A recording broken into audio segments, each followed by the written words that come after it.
بسم اللہ الرحمن الرحیم۔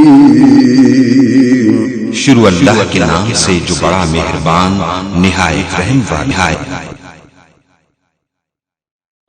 اب میں جس عظیم ہستی کو دعوت خطاب دینا چاہتا ہوں، سرزمین شور کوٹ میں پہلی مرتبہ آمد پر سب سے پہلے میں ان کو اہلاً و سہلاً مرحبا خوش آمدید کہتا ہوں۔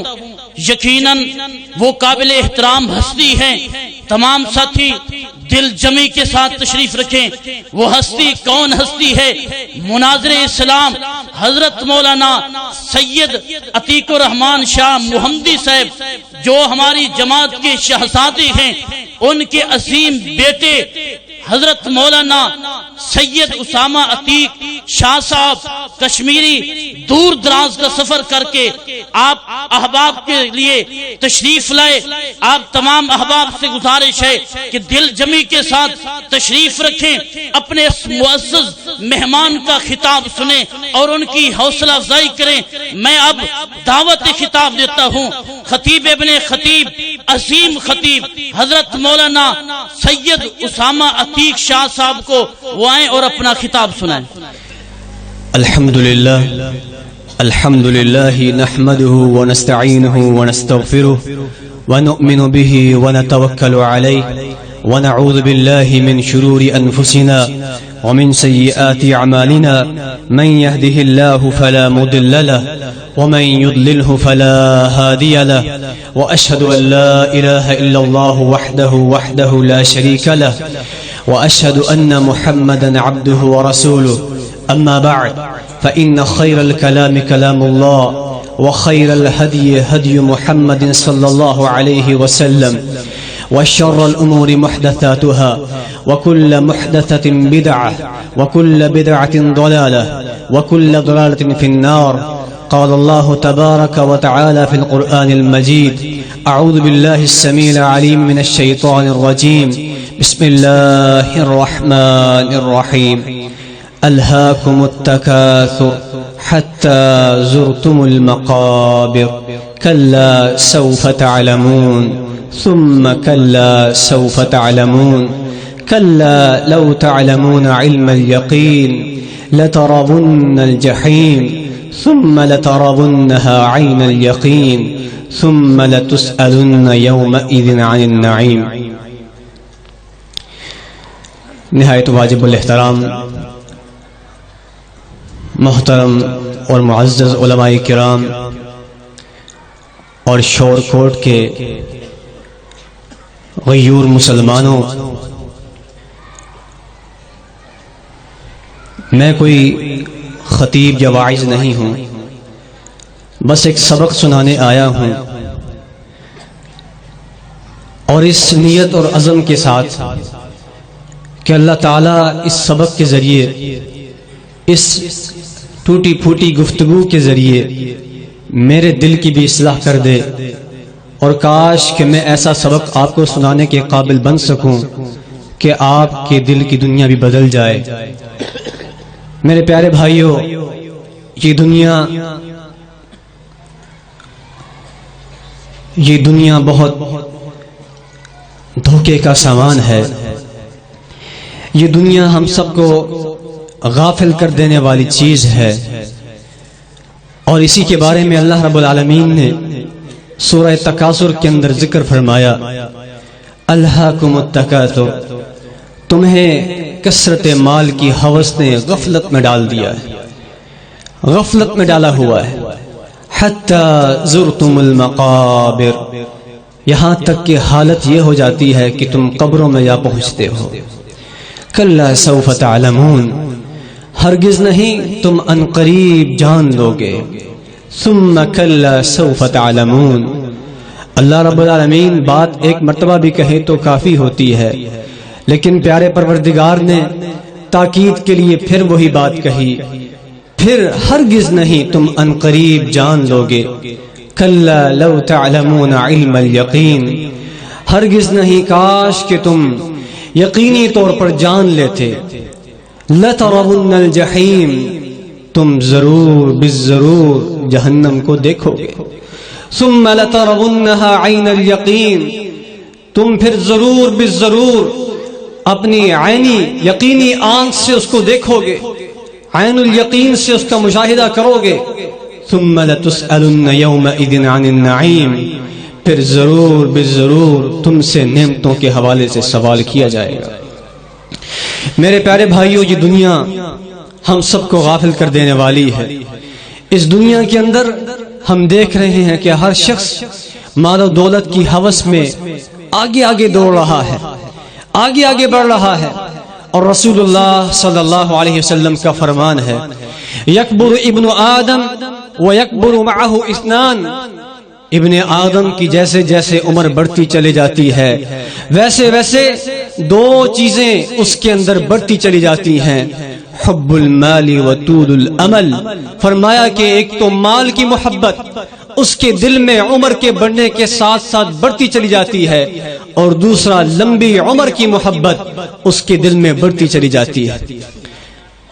آج آپ کسی 80 سال کے 90 سال کے بابے سے پوچھیں کہ جناب آپ کی اتنی جائیداد ہے، اس جائیداد کو تقسیم کر دیجئے، اس جائیداد کو حوالے کر دیجئے، اس کی ٹانگیں قبر کے اندر ہے لیکن وہ یہ کام کرنے کے لیے تیار نہیں ہوگا۔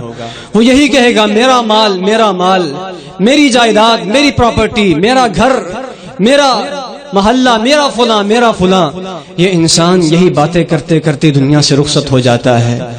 اللہ کے بندو، یہ دنیا کے مال کی محبت ہم سب کو ہمارے اخروی انجام سے غافل کر دیتی، جہنم کے جو سنگین مناظر ہیں ان سے غافل کر دیتی ہے۔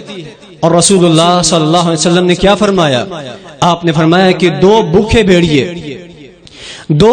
بھیڑیے اگر کسی ریوڑ کے اندر چھوڑ دیے جائیں، بکریوں کے ریوڑ میں چھوڑ دیے جائیں، وہ دو بھوکے بھیڑیے اس ریوڑ کا اتنا نقصان نہیں کر سکتے جتنا کہ انسان کا نقصان، انسان کے ایمان کا نقصان اس کو مال کے ہرس اور اس کے جو عہدے کی ہرس ہے، یہ دو چیزیں جتنا اس کا نقصان کر دیتی ہیں اتنا دو بھوکے بھیڑیے ریوڑ کا نقصان نہیں کر سکتے۔ آج کیا ہم دیکھتے نہیں ہیں لوگ مال کی ہوس میں، لوگ جائیداد کی ہوس میں، لوگ عہدے کی لالچ میں اپنا ایمان بیچ ڈالتے ہیں، اپنا سارا کچھ تباہ کر بیٹھتے ہیں، اپنی آخرت کا سودا کر بیٹھتے ہیں، کس لیے کہ دنیا کا تھوڑا سا مال مل جائے، دنیا کا چھوٹا سا عہدہ مل جائے، دنیا کی تھوڑی سی وزارت مل جائے، 5 سال کے عرصے کے لیے میں کونسلر بن جاؤں، میں MNA MBA بن جاؤں، اس کے لیے سارا کچھ لوگ داؤ پہ لگا بیٹھتے ہیں۔ کیا یہ بات ہمیں نظر نہیں آ رہی؟ اور یاد رکھ لیجئے رسول اللہ صلی اللہ علیہ وسلم نے کیا فرمایا ہے؟ آپ نے فرمایا کہ ابن آدم کی حرص و ہوس کا عالم تو یہ ہے، لو ان لابن آدم وادیا من ذهب، ابن آدم کو اگر سونے کی ایک وادی دے دی جائے تو کیا خیال ہے اس کا پیٹ بھر جاتا ہے، اس کی آنکھیں خیرہ ہو جاتی ہیں؟ فرمایا کہ نہیں نہیں، احب ان یکون لہ وادیان، وہ کہے گا کہ کاش اس جیسی ایک وادی اور مل جائے۔ اور ایک اور حدیث کے الفاظ ہیں، اگر 2 وادیاں اس کو دے دی جائیں لبتغا ثالثا، تو وہ یہ تمنا کرے گا کہ کاش کہ مجھے تیسری وادی بھی سونے کی مل جائے۔ وَلَن يَمْلَأَ فَاهُ إِلَّا التُّرَابُ، انسان کے پیٹ کو قبر کی مٹی کے سوا کوئی چیز نہیں بھر سکتی ہے۔ قبر کی مٹی یہ ہماری ہوس کو ختم کر سکتی ہے، قبر کی مٹی ہمارے پیٹ کو بھر سکتی ہے، باقی دنیا کی بڑی سے بڑی نعمت بھی ہمارے ہوس کو، ہماری ہرس کو ختم نہیں کر سکتی۔ اس لیے سامعین محترم، اس ہرس کے پیچھے لگنے سے بہتر ہے، اس لالچ کے پیچھے لگنے سے بہتر ہے انسان اپنی آخرت کی فکر کرے، اپنی آخرت کی پرواہ کرے۔ اللہ یہی تو شکوہ کرتے ہیں قرآن پاک کے اندر، ارضیتم بالحیات الدنیا من الآخرہ فما متاع الحیات الدنیا فی الآخرۃ الا قلیل، کیا تم دنیا کی زندگی کو آخرت کے مقابلے میں پسند کر بیٹھے ہو؟ لوگوں یاد رکھو، دنیا کا یہ فائدہ آخرت کے مقابلے میں بہت تھوڑا ہے۔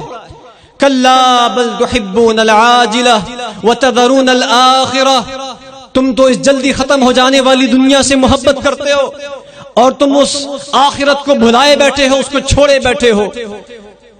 کلا بل تحبون العاجلہ ويذرون وراءهم يوما ثقيلا، تم اس جلدی ختم ہو جانے والی دنیا کی محبت کو لیے بیٹھے ہو اور اپنے پیچھے ایک بہت بھاری دن کو تم بھلا بیٹھے ہو۔ اللہ کے بندو، اس آخرت کی دن کی فکر کرنی چاہیے۔ یا ایھا الناس، یا ایھا الناس ان وعد اللہ حق فلا تغرنکم الحیاۃ الدنیا ولا یغرنکم باللہ الغرور۔ اے لوگو، اللہ کا وعدہ سچا ہے، اللہ نے قیامت برپا کرنی ہے، اللہ نے قیامت کے دن میدان محشر کو برپا کرنا ہے، جنت بھی ہے، جہنم بھی ہے، ترازو بھی ہے، اللہ نے حساب بھی لینا ہے، سارے کے سارے معاملات پورے ہو کے رہنے ہیں۔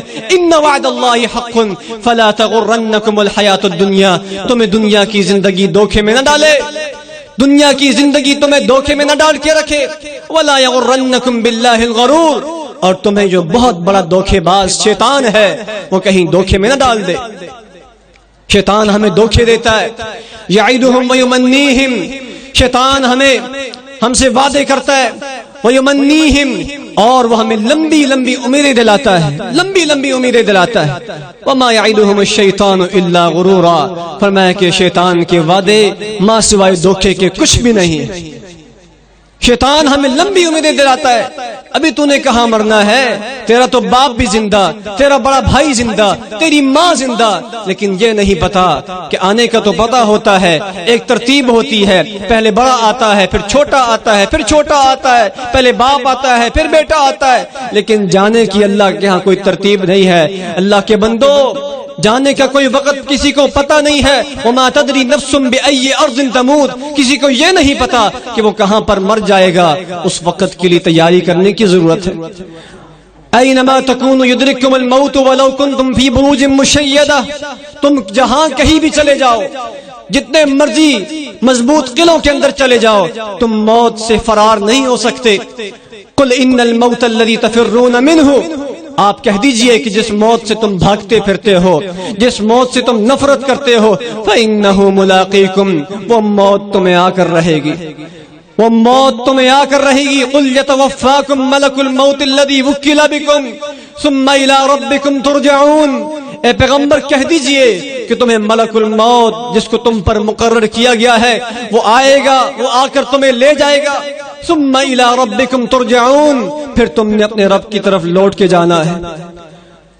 حضرت عبداللہ بن مسعود فرمایا کرتے تھے، اقتربت الساعہ، اقتربت الساعة ولا يزداد الناس على الدنيا الا حرصا ولا يزدادون من الله الا بعدا، لوگوں قیامت قریب آ چکی ہے، قیامت قریب آ چکی ہے، لیکن میں لوگوں کا حال یہ دیکھتا ہوں کہ لوگ دنیا کی حرص میں بڑھتے ہی چلے جا رہے ہیں، دنیا کی لالچ میں آگے بڑھتے چلے جا رہے ہیں، اور لوگ اللہ سے غافل ہوتے چلے جا رہے ہیں، لوگ اللہ سے دور ہوتے چلے جا رہے ہیں، اپنے دین کی پرواہ نہیں، اپنے ایمان کی فکر نہیں، اپنی اصلاح کی فکر نہیں، صرف ذرا سے فائدے کے لیے، ذرا سے اپنے مفاد کے لیے اپنے دین اور ایمان کا سودا کر بیٹھتے ہیں۔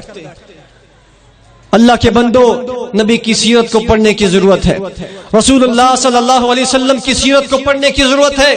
آپ نے اس دنیا کی جو حقیقت کو بیان فرمایا اس کو پڑھنے کی ضرورت ہے۔ آپ نے کیا فرمایا؟ واللہ ما الدنیا فی الآخرہ الا مثل ما یجعل احدکم اصبعہ فی الیم فلینظر بما یرجع، فرمایا کہ اے لوگو، اللہ کی قسم ہے، اللہ کی قسم ہے، یہ دنیا آخرت کے مقابلے میں، یہ دنیا آخرت کے مقابلے میں اسی طرح ہے جس طرح تم میں سے کوئی شخص اپنی ایک انگلی کو سمندر کے پانی کے اندر ڈالتا ہے، اور جب سمندر سے اپنی انگلی کو نکالتا ہے تو انگلی کے ساتھ جو پانی لگا ہے یہ دنیا کی مثال ہے، اور جو پیچھے سمندر باقی بچا ہے یہ آخرت کی مثال ہے۔ ہم اس دنیا کو سمندر کے برابر سمجھ بیٹھے اور آخرت کو وہ انگلی کے ساتھ لگا ہوا پانی سمجھ بیٹھے۔ اور رسول اللہ نے کس طرح ہمیں بات سمجھائی، قربان جائیں رسول اللہ کی ذات پر، کس طرح آپ ہمیں دنیا کی حقیقت سمجھاتے رہے۔ صحابی فرماتے ہیں کہ رسول اللہ ایک مرتبہ ذوالحلیفہ کے مقام پر تھے، ایک وہاں پر مردہ بکری کا بچہ پڑا ہوا تھا۔ رسول اللہ نے ہم سے پوچھا، اے میرے صحابہ، کون ہے جو اس بکری کے بچے کو مجھ سے خرید لیتا ہے؟ کون ہے جو اس مردہ بکری کے بچے کو مجھ سے خرید لے؟ میں اس کو بیچنے کے لیے تیار ہوں۔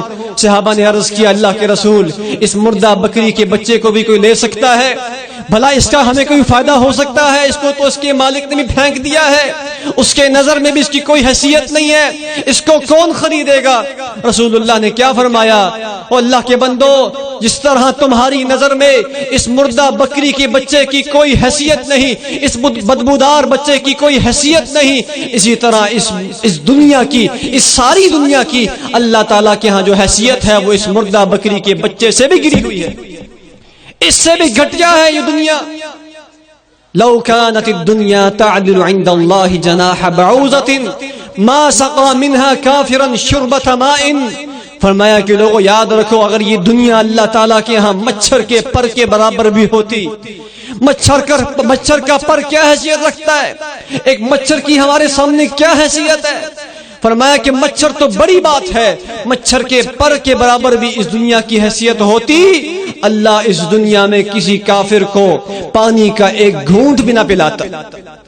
یہ مچھر کے پر سے بھی بدتر ہے، کیونکہ اللہ کے ہاں اس کی کوئی حیثیت نہیں ہے، کیونکہ اللہ کے ہاں اس کا کوئی وقار اور احترام نہیں ہے، اس لیے اللہ نے اس کو پھینک دیا ہے کافروں کے لیے، اس کو اللہ نے کھول دیا ہے کافروں کے لیے، کشادہ کر دیا ہے کافروں کے لیے۔ اس لیے فرمایا الدنیا سجن المؤمن والجنت للکافر، لوگو دنیا یہ مومن کے لیے قید خانہ ہے، مومن کے لیے قید خانہ ہے، اور کافر کے لیے یہ دنیا جنت ہے۔ اور قید خانے میں کیا ہم اپنی مرضی کر سکتے ہیں؟ جائیے جا کر شور کوٹ کی جیل میں، جنگ کی جیل میں جا کے پتہ کیجئے، کیا جو جیل میں موجود قیدی ہیں وہ اپنی مرضی سے کوئی کام کر سکتے ہیں؟ کیا ان کی مرضی چل سکتی ہے جیل کے اندر؟ جب مرضی جہاں سے آئیں جہاں چلے جائیں، جو مرضی کھائیں، کیا ہو سکتا ہے؟ اسی طرح مومن کی زندگی اس دنیا میں جیل کی طرح ہے، ہمیں ہر طرف سے قید کر دیا گیا ہے، ہم پر ہر طرف سے نگرانی کی جا رہی ہے، ہمیں اللہ تعالیٰ ہر طرف سے نوٹ کر رہا ہے، اور وہ ہمیں نگرانی کر رہا ہے اور دیکھ رہا ہے۔ ان اللہ کان علیکم رقیبا، ہم پر وہ نگہبان ہے، ایک ایک طرف سے ہمیں نوٹ کیا جا رہا ہے، ہماری ایک ایک چال اور چلن اس کی نظر میں ہے، اس لیے ہم اپنی مرضی نہیں کر سکتے، ہم اپنی چاہت کے مطابق، اپنی خواہشات کے مطابق زندگی نہیں بسر کر سکتے۔ خدا را اپنی خواہشات کو قربان کرنا سیکھیے، دین کے لیے، اپنے ایمان کو بچانے کے لیے، اپنی آخرت کے لیے خواہشات کو قربان کرنا سیکھیے۔ اور رسول اللہ صلی اللہ علیہ وسلم کس طرح ہمیں سکھلا گئی یہ بات، اللہ اکبر کبیرہ۔ کیا ہم نے کبھی یہ منظر بھی دیکھا ہے؟ رسول اللہ صلی اللہ علیہ وسلم ایک مرتبہ اپنے گھر سے نکلتے ہیں، اور آپ جب اپنے گھر سے باہر نکلے، آپ نے ابو بکر و عمر کو دیکھا رضی اللہ تعالی عنہما، ان دونوں کو دیکھا کہ دونوں سامنے بیٹھے ہوئے ہیں۔ آقا نے پوچھا، اے میرے صحابہ تمہیں کیا ہوا ہے؟ اے میرے جانثاروں تمہیں کیا ہوا ہے؟ کہنے لگے، اللہ کے نبی، مجھے ہم دونوں کو ہمارے گھروں سے بھوک نے نکال دیا ہے، بھوک کی اتنی شدت ہے کہ ہم گھر میں نہیں بیٹھ سکے، گھر سے نکلنے پہ مجبور ہوئے۔ رسول اللہ کہنے لگے، اللہ کی قسم ہے میرے ساتھیوں، مجھے بھی گھر سے بھوک نے نکالا ہے، میں بھی بھوک کی وجہ سے اپنے گھر سے باہر آیا ہوں۔ کہا کہ آؤ چلتے ہیں ایک صحابی کے پاس، وہ انصاری صحابی کے پاس گئے، ابو الحسن نامی اس صحابی کا نام ہے۔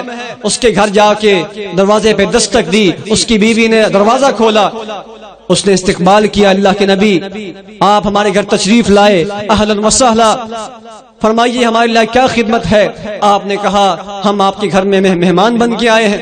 اس نے فوری طور پہ اپنے خاوند کو بلایا کہ اللہ کے حبیب ہمارے گھر میں مہمان آئے ہیں۔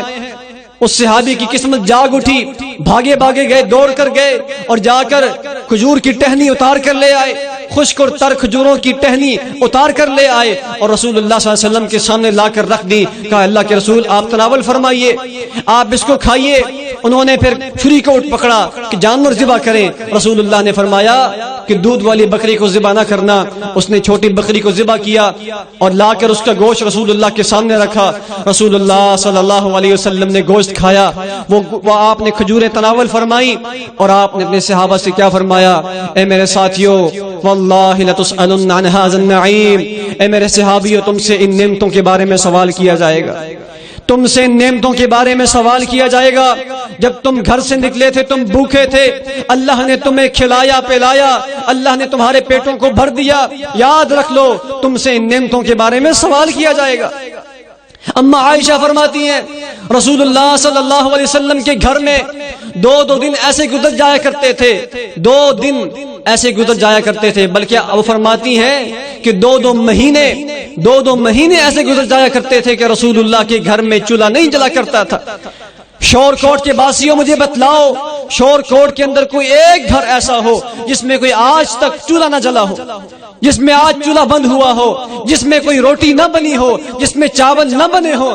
انواع و اقسام کی نعمتیں کھا کر بھی ہم اللہ کا شکر ادا نہیں کرتے، انواع و اقسام کی نعمتیں استعمال کر کے بھی ہم اللہ کی ناشکری کرتے ہیں۔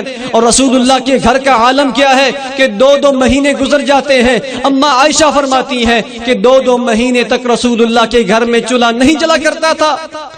پوچھنے والے نے پوچھا، اے اماں یہ بتلائیے تو صحیح کہ آپ کا گزارا کیسے ہوتا تھا؟ فرماتی ہیں کہ صرف 2 چیزوں پر ہمارا گزارا ہوتا تھا، کھجور کھا کر اور پانی پی کے ہم گزارا کرتے تھے، 2 مہینے تک ہمیں روٹی میسر نہیں آتی تھی۔ یہ زندگی ان لوگوں نے گزاری ہے، لیکن اس کے باوجود وہ اللہ کے شکر گزار تھے، اس کے باوجود وہ اللہ تعالیٰ کی نعمتوں پر شکر گزاری کے جذبات رکھتے تھے، اس کے باوجود وہ اللہ تعالیٰ کے ہاں پیشی کے خوف سے راتوں کو اٹھ کر رویا کرتے تھے۔ ہمیں اللہ تعالیٰ نے ہر نعمت سے مالا مال کر رہا ہے، ہر قسم کی ہم بادشاہوں جیسی زندگی بسر کر رہے ہیں، لیکن اس کے باوجود ناشکری ہے کہ کم ہونے کو نہیں آتی۔ وہ اللہ کے بندو، یہ دنیا ایسی نہیں ہے کہ اس میں دل لگا کے بیٹھ جائیں، جگہ جی لگانے کی دنیا نہیں ہے، جگہ جی لگانے کی دنیا نہیں ہے، یہ عبرت کی جا ہے، تماشا نہیں ہے۔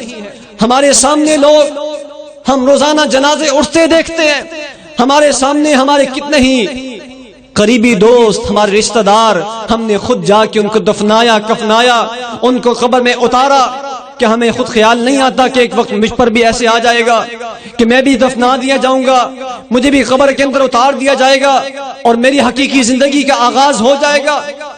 اللہ اکبر کبیرہ، موت کو سمجھتے ہیں غافل، اختتام زندگی یہ ہے شام زندگی، صبح دوام زندگی۔ اصل زندگی کا آغاز تو مرنے کے بعد ہوتا ہے۔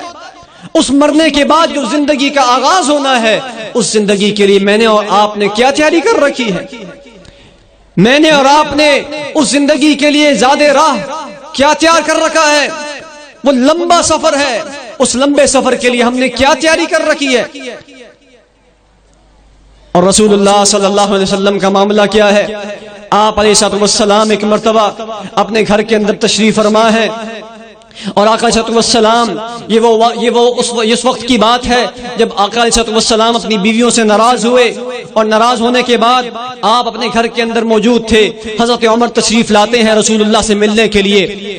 حضرت عمر نے آ کر رسول اللہ کو دیکھا، آپ لیٹے ہوئے تھے، نیچے ننگی چٹائی کے اوپر لیٹے ہوئے تھے، اور اس چٹائی کے اثرات آپ کے مبارک چہرے کے اوپر تھے، آپ کے پہلو کے اوپر اس چٹائی کے اثرات موجود تھے۔ حضرت عمر نے رسول اللہ کے اس حال کو دیکھا، اس حالت کو دیکھا تو رونا شروع ہو گئے۔ کہا آقا یہ کیا ہے؟ یہ آپ نے کیا اپنا حال بنا رکھا ہے؟ آپ اس چٹائی کے اوپر کیوں سوتے ہیں؟ رسول اللہ صلی اللہ علیہ وسلم نے کیا فرمایا؟ بلکہ حضرت عمر نے کہا اللہ کے رسول، وہ کیسر و کسرا، وہ اللہ کے دشمن، وہ اللہ کے دین کے دشمن، وہ اللہ کے باغی کس قدر نرم و ملائم بستروں پر سوتے ہیں، کیسی ان کی عیاشیوں والی زندگی ہے، بادشاہوں والی زندگی ہے۔ اے اللہ کے نبی، آپ کا کیا حال ہے؟ آپ نے اپنا کیا حال بنا رکھا ہے؟ رسول اللہ نے کیا فرمایا؟ اے عمر، کیا تو اس بات کو پسند نہیں کرتا کہ یہ ساری کی ساری نعمتیں اللہ ان کو دنیا میں دے دے اور ہم سب یہ سارا کچھ ہم آخرت میں لے لیں؟ کیا ہم اس کو آخرت میں نہ لے لیں؟ کیا اس بات کو تم پسند نہیں کرتے کہ ہم آخرت میں سب کچھ اختیار کر لیں؟ اور حضرت عبداللہ بن مسعود فرماتے ہیں کہ ایک مرتبہ میں نے رسول اللہ کو دیکھا، آپ سوئے ہوئے تھے، چٹائی کے اثرات آپ کے جسم مبارک کے اوپر پڑے ہوئے ہیں۔ ہم نے آپ سے عرض کی اللہ کے رسول اگر آپ ہمیں اجازت دیجئے تو ہم آپ کے لیے بستر کو بچھا دیتے ہیں، ہم آپ کے لیے نرم بستر کا بندوبست کر دیتے ہیں۔ تو رسول اللہ صلی اللہ علیہ وسلم نے کیا فرمایا؟ فرمایا کہ مالی وللدنیا انما مثلی کراکب استظل تحت شجرۃ، فرمایا کہ میں اور اس دنیا، میرا اس دنیا سے کیا تعلق ہے؟ میرا اس دنیا سے کیا تعلق ہے؟ میری مثال تو اس مسافر کی طرح ہے جو کہیں چلتے چلتے کہیں راستے میں تھکتا ہے تو کہیں سایہ اس کو نظر آتا ہے، اس سائے کے نیچے وہ تھوڑی دیر کے لیے سستانے کے لیے لیٹ جاتا ہے، اور اس کے بعد جب اس کی تھکاوٹ دور ہو جاتی ہے وہ اٹھ کے وہاں سے چل پڑتا ہے۔ فرمایا کہ میری مثال تو اس دنیا کے اندر یہی ہے، میں تو اس دنیا میں مسافر کی طرح ہوں۔ اس دنیا میں جو مسافر کے طور پہ آیا ہے، اور میں اور آپ سب مسافر کے طور پر ہے، لیکن ہم مسافروں نے اس دنیا کے اندر جو کچھ بنا لیا ہے، اللہ کی قسم مسافر یہ کچھ تیار نہیں کیا کرتے، مسافر اتنا کچھ نہیں بنایا کرتے۔ مسافر جہاں پر جاتے ہیں، سفر کرتے ہیں، وہاں پر اپنا کام مکمل کر کے فوراً واپس آ جاتے ہیں، لیکن ہم تو اس دنیا میں ہی جی لگا کے بیٹھ گئے، ہم تو اس دنیا کے ہو کر رہ گئے۔ اسی لیے رسول اللہ صلی اللہ علیہ وسلم نے اپنی صحابی عبداللہ بن عمر کو نصیحت فرمائی تھی، اے عبداللہ کن فی الدنیا کأنک غریب او عابر سبیل، اے عبداللہ بن عمر دنیا کے اندر ایسے رہ جیسے اجنبی انسان ہوتا ہے۔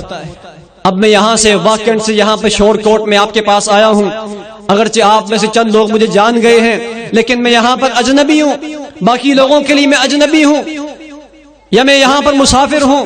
تو کیا خیال ہے یہاں پہ آ کر میں جائیدادیں خریدنا شروع کر دوں، یہاں پر آ کر میں لمبے لمبے محلات بنانا شروع کر دوں، نئی نئی گاڑیاں خریدنا شروع کر دوں، یہاں پر آ کر میں شاپنگ کرنا شروع کر دوں؟ آپ میں سے کوئی بندہ مجھے عقل مند کہے گا؟ آپ کہیں گے کیسا بیوقوف آدمی ہے، اور بھائی جس کام کے لیے آئے ہو وہ کام کرو، واپس جاؤ، یہاں پر تم آ کر یہیں پہ دل لگا کے بیٹھ گئے ہو، پیچھے والے انتظار کر رہے ہیں، پیچھے بھی جانا ہے، واپسی کا بھی کوئی فکر کرو۔ یہی حال ہم سب کا ہے اللہ کے بندو، ہم سب اس دنیا کے اندر مسافر ہیں، ہم سب اس دنیا کے اندر مسافر ہیں، اور ہم سب کا ایک وقت طے ہے، اور اس وقت تک کے لیے ہمیں مہلت ملی ہوئی ہے، لیکن یاد رکھ لیجئے اس مہلت کا کسی کو نہیں پتا، اس وقت کا نہیں کسی کو پتا۔ ان اجل اللہ اذا جاء لا یؤخر، جب اللہ کی طرف سے وقت پورا ہو جاتا ہے تو اللہ تعالیٰ کسی کو مہلت نہیں دیا کرتا، کسی کو اللہ تعالیٰ مہلت نہیں دیا کرتا، اس لیے اس وقت کے آنے سے پہلے پہلے اپنی اصلاح کر لیجئے۔ تو عبداللہ بن عمر کو فرمایا عبداللہ دنیا کے اندر ایسے رہو جیسے کہ کوئی مسافر ہوتا ہے یا اجنبی ہوتا ہے۔ اور کیا فرمایا؟ اور عبداللہ بن عمر آگے سے اپنے شاگردوں کو کہا کرتے تھے، اذا اصبحت فلا تنتظر المساء واذا امسيت فلا تنتظر الصباح، اے میرے دوست، اے میرے بھائی، جب تو صبح کر لے تو شام تک کا انتظار نہ کرنا، شام کی مہلت کا انتظار نہ کرنا، یہ نہ سوچنا کہ شام کو توبہ کر لوں گا، شام کو معافی مانگ لوں گا، اور اگر تجھے شام مل جائے تو صبح کا انتظار نہ کرنا کہ صبح آئے گی تو توبہ کر لوں گا، کیونکہ کتنے ہی ایسے ہیں جو صبح کرتے ہیں شام نہیں ہو سکتی، شام کرتے ہیں صبح نہیں ہو سکتی، صبح ان کی قبروں کے اندر ہوتی ہے۔ اللہ کے بندے، اس سے پہلے وَخُذْ مِنْ حَيَاتِكَ لِمَوْتِكَ، اپنی اس دنیا کی زندگی میں سے اپنی موت کے لیے کچھ تیاری کر لے، اپنی موت کے بعد کے لمحے کے لیے تیاری کر لے۔ تو سامعین محترم، آج کے میری اس گفتگو کا خلاصہ یہ ہے کہ ہم سب کو اپنی فکر کرنی چاہیے، یہ دنیا ملعون ہے، الدنیا ملعون الدنیا ملعونۃ وملعون ما فیہا۔ رسول اللہ نے کیا فرمایا؟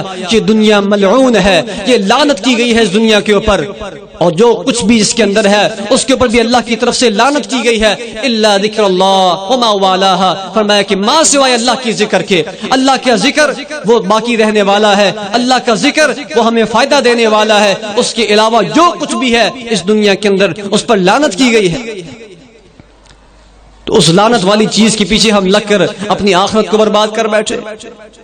وما هذه الحياة الدنيا إلا لعب ولهو وللدار الآخرة لهي الحيوان وإن الدار الآخرة لهي الحيوان، فرمایا کہ دنیا کی زندگی تو کھیل تماشا ہے۔ کیا کبھی آپ نے کبھی اس چیز پر غور کیا ہے؟ اس آیت کے ٹکڑے پہ غور کیا ہے؟ آج اب رات کو واپس جائیں گے، صبح اٹھ کے اپنے کھیتوں میں نکل جائیں گے، مزدوری کریں گے، محنت مشقت کریں گے، شام کو واپس پھر اٹھ کے ادھر آ جائیں گے، پھر پرسوں واپس جائیں گے، پھر محنت مشقت کریں گے، پھر واپس آ جائیں گے۔ یہ دنیا کے اندر یہی کچھ چل رہا ہے، پورا دن محنت کرنا، پورا دن مشقتیں کرنا، پورا دن مزدوریاں کرنا، اور اس کے بعد کہیں جا کے مر جانا، کہیں جا کے فوت ہو جانا۔ یہ دنیا کی زندگی تو یہی کچھ ہے۔ وَإِنَّ الدَّارَ الْآخِرَةَ لَهِيَ الْحَيَوَانُ، فرمایا کہ آخرت کی زندگی تو حقیقی زندگی ہے، اصل زندگی آخرت کی زندگی ہے، اصل جینا تو آخرت کا جینا ہے، لیکن اس جینے کے لیے ہم میں سے کوئی شخص تیار نہیں ہے۔ سامعین محترم، آخری بات کر کے میں اپنی بات کو ختم کرتا ہوں۔ رسول اللہ صلی اللہ علیہ وسلم کا فرمان ہے، آپ نے فرمایا کہ من کانت الآخرۃ ہمہ جعل اللہ غناہ فی قلبہ وجمع له شملہ واتته الدنیا وہی راغمہ.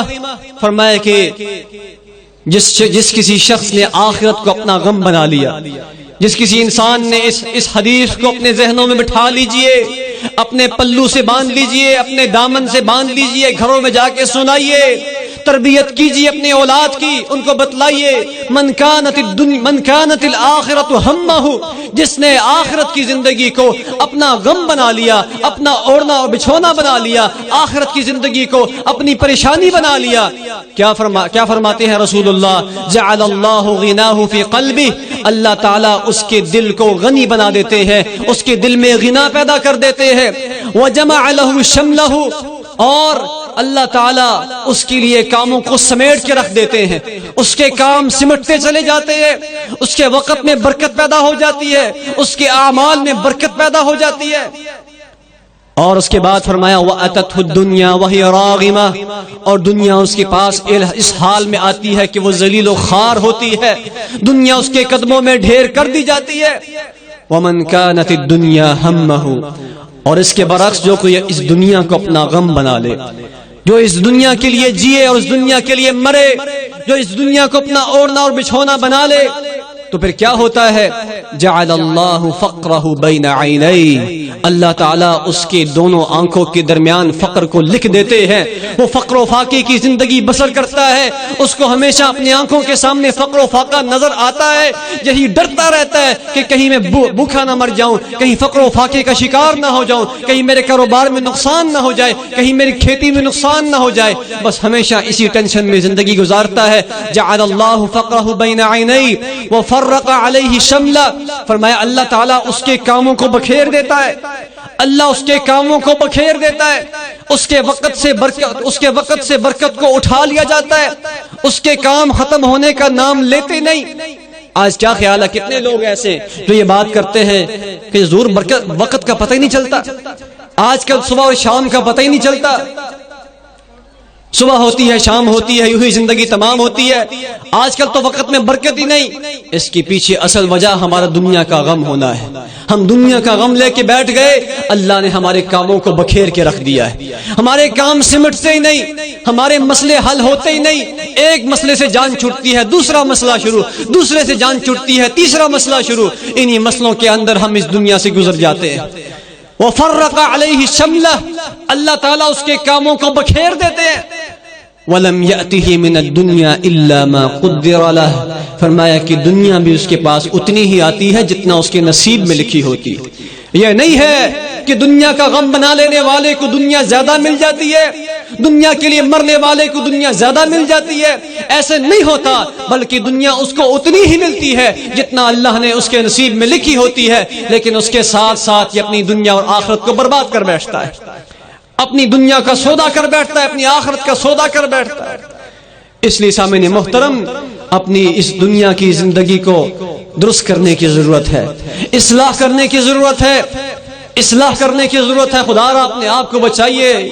اللہ تعالیٰ اعلان فرما رہے ہیں یا ایھا الذین آمنوا قوا انفسکم واہلیکم نارا، اے ایمان والو اپنے آپ کو بچاؤ، اے ایمان والو اپنے آپ کو جہنم کی آگ سے بچاؤ، اپنے گھر والوں کو جہنم کی آگ سے بچاؤ. وقودها الناس والحجارہ، وہ جہنم کی آگ وہ لکڑیوں سے نہیں جلے گی، وہ تیل اور گیس سے نہیں جلے گی، وہ جہنم کی آگ وہ کسی اور چیز سے نہیں جلے گی، وہ انسانوں اور پتھروں سے جلائی جائے گی. انسان جلیں گے تو وہ آگ بھڑکے گی، انسان جلیں گے اس آگ کی تپش میں اضافہ ہوگا، انسان اس آگ کا ایندھن ہے. وقودها الناس والحجارہ علیہا ملائکۃ غلاظ شداد لا یعصون اللہ ما امرهم ویفعلون ما یؤمرون. فرمایا کہ اس کے اوپر انتہائی سخت دل اللہ نے فرشتے مقرر کر رکھے ہیں. اللہ کے بندو اس جہنم کی آگ سے اپنے آپ کو بچا لو. اتقوا النار اتقوا النار اتقوا النار، رسول اللہ فرما گئے جہنم کی آگ سے بچ جاؤ، جہنم کی آگ سے بچ جاؤ، جہنم کی آگ سے بچ جاؤ. اور رسول اللہ نے کیا فرمایا؟ میں تمہیں تمہاری پیٹھوں سے پکڑ پکڑ کے جہنم کی آگ سے پیچھے کھینچ رہا ہوں، لیکن تم ہو کہ اس میں گرتے ہی چلے جا رہے ہو. اللہ کے بندو اپنی آخرت کی فکر کیجئے، اور اپنی آخرت کی جو فکر کرتا ہے اللہ تعالیٰ اس کی دنیا بھی بہتر کر دیتے ہیں، اللہ تعالیٰ اس کی دنیا کے اندر بھی خوشحالی عطا کر دیتے ہیں۔ لیکن جو صرف دنیا کے لیے مرتا اور مٹتا ہے، جو صرف دنیا کو اپنا غم بنا لیتا ہے، یاد رکھ لیجئے اس کو دنیا اتنی ہی ملتی ہے جتنا اس کا مقدر ہوتا ہے، لیکن اس کی آخرت برباد ہو جاتی ہے۔ اس لیے آج ہم نے یہ عہد کر کے اٹھنا ہے، ہماری اس کانفرنس کا خلاصہ، ہماری اس کانفرنس کا مقصد تزکیہ نفس ہے، ہماری اس کانفرنس کا مقصد دلوں کی اصلاح ہے۔ قد افلح من تزکا، بے کامیاب ہو گیا وہ انسان جس نے اپنا تزکیہ کر لیا، اپنے آپ کو پاک اور صاف کر لیا، اور اپنے آپ کو اس نے دین کے ساتھ لگا لیا، وہ کامیاب ہو گیا ہے۔ اس کے علاوہ باقی سارے ناکام ہیں۔ ہم نے اپنا تزکیہ کرنا ہے، اپنے دل کی دنیا کو بدلنا ہے، اپنی آخرت کی فکر کرنی ہے، اور اپنی آخرت کو اپنا غم بنانا ہے، ہم بنانا ہے، اس کے لیے کوشش کرنی ہے۔ تو انشاءاللہ اللہ تعالیٰ کبھی بھی آپ کی دنیا بھی خراب نہیں ہونے دے گا۔ اللہ تعالیٰ سے دعا ہے کہ اللہ تعالیٰ جو کچھ کہا، جو کچھ سنایا، جو کچھ سبق پڑھایا، اے اللہ سب سے پہلے مجھے اس پر عمل پیرا ہونے کی توفیق عطا فرما، اور اس کے بعد آپ سب لوگوں کو بھی ان باتوں پر عمل پیرا ہونے کی توفیق عطا فرما۔ اے اللہ جن لوگوں نے اس کانفرنس کا اہتمام کیا ہے، جنہوں نے اس کے لیے تقدو کی ہے، محنتیں کی ہیں، کاوشیں کی ہیں، اے اللہ ان کی زندگی میں خیر و برکت نصیب فرما، اور ان کو اس کے بدلے میں بے تحاشا، بے حد و حساب اجر و ثواب عطا فرما۔ واقول قولی ھذا واستغفر اللہ لی ولکم ولسائر المسلمین والحمد للہ رب العالمین۔